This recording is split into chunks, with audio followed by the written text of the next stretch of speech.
Ukraina berduka, seorang pejabat pentingnya tewas oleh serangan drone kamikaze Rusia pada Sabtu 28 September 2024. Hakim Mahkamah Agung Ukraina, Leonid Loboyko, diberitakan tewas saat mobil yang dikemudikannya dihantam pesawat nirawak Rusia di perbatasan Lopan. Selain Loboyko, 3 orang wanita di dalam mobil tersebut mengalami luka-luka. Kantor Kejaksaan Daerah Kharkiv melaporkan hal ini di saluran telegramnya.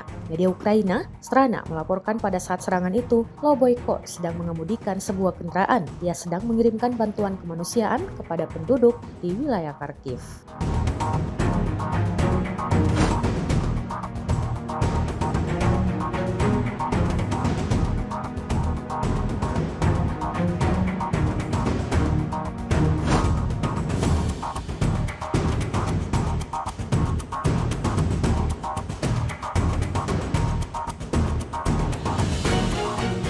Download Tribun X sekarang, menghadirkan lokal menjadi Indonesia.